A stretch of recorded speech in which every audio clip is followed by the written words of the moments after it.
Di ko naman akalain na di ko rin inaasahan pa. Narito tayo ngayon upang matunghayan ang napakainit, nagbabaga at talaga namang pinaka-inaabangan na latest issue ni Ate Erica. Sa pagpapatuloy ng ating istorya ay inaakusahan nga si Lolo Miguel na lolo ni Ate Erica na siya daw ay isa talagang konsentidor. Ito ay dahil sabi kasi ng mga fans ay si Lola Miguel din daw ang nangonsenti kay Ate Erica at sa kanyang kapatid na maging ganon ang ugali sa paglaki nila. Kaya naman iniwan daw ng dalawa si Lolo Miguel at si Lolo Miguel din daw ay naging konsentidor sa mga maling ginagawa ni Ate Erica katulad ng mga bisyo niya at ng pag-uugali niya. Ito ay sabi ng mga fans at iba pang netizens. Ma-interviewin mo, ha? At alam ko naman na kayang-kaya mo yan. Wala tayong isipin at wala tayong mga haka-haka kung ano man. Pero ang buong katotohanan, yun nga nakakapagtaka. Bakit mismong si Lolo din ay hindi niya pinanghinayangan yung pabahay na higit 1 milyon? Tama. Dahil, alam na ba niya na naandyan si Sir John A? Hindi man lang nakita o wala lang bakas sa mukha na merong panghihinayang? Ano po sa palagay ninyo? Tanong ko lang, sana kayo guys. Ano po sa palagay ninyo? Ito ba ay kinonsinte ni Lolo? Question mark po.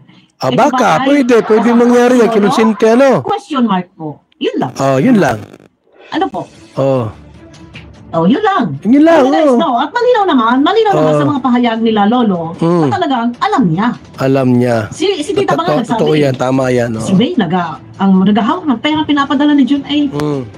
Nakabili ng NMAX, nakabili ng tricycle, nakabili ng kung ano-ano pa.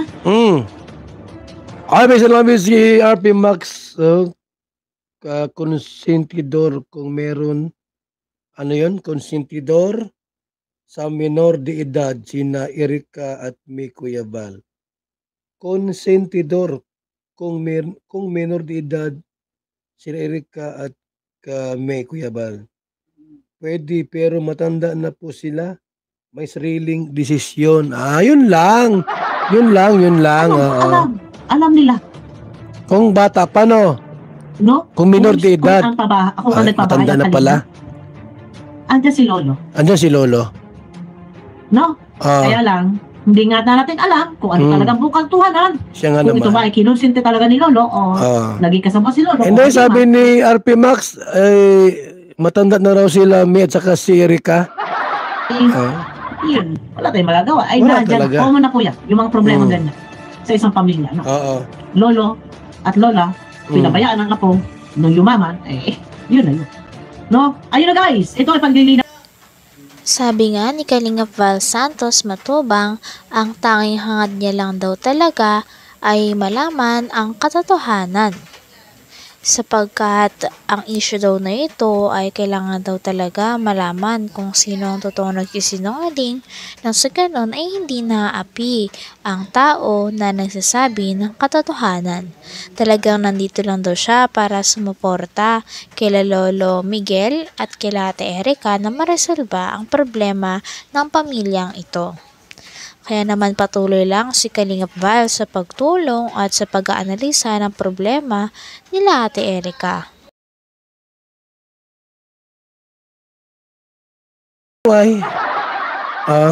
Sila ay tulungan pero magiging matalas po tayo at sabi ko nga sa inyo, mamalay tayo ay magkasundo na ang maglolo, di, nalin lang na naman tayo. Yun. Shoutout at kita po tayo sa aking next video. Bye-bye. Matalino si Bopil, mga kalingap, mga kaibigan. Yan po yung mga po niya, opinion sa kanyang channel po. Pakidalaw yung kanyang channel, Bopil Vlog. Okay mga kalingap, salamat sa inyong pagkantabay po sa ating live niyan.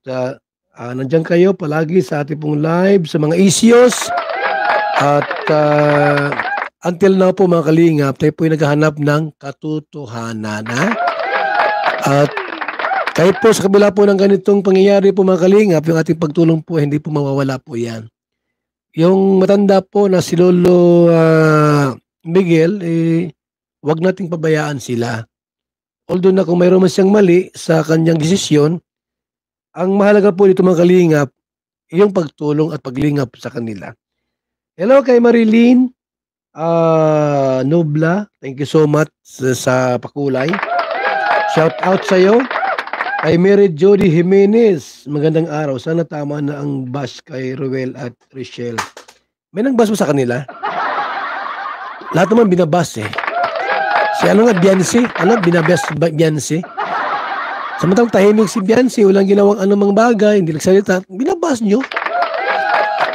Ay, mamaya po mga 8 o'clock po, mga kalingap, 8 o'clock ng gabi, ano po, sa ating live premiere, Biancy po ang ating title, ha? Panoorin niyo po mayang gabi po, 8 o'clock, at ang ating pong live premiere, di ako ma-live. Live premiere po, yung mga AIDS dyan, ay dapat magpakulay kayo. Mahirap gumawa ng film. Mahirap gumawa ng film, mga kaibigan. So, I invited all EDSI supporters.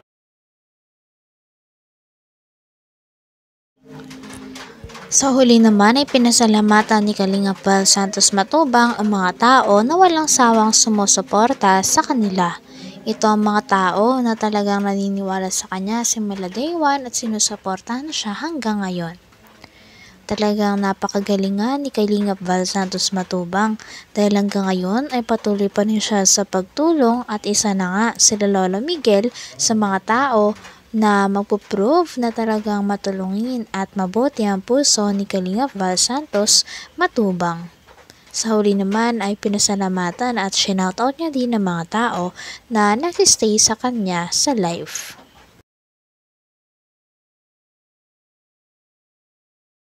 Supporters, dapat may liwanag yan.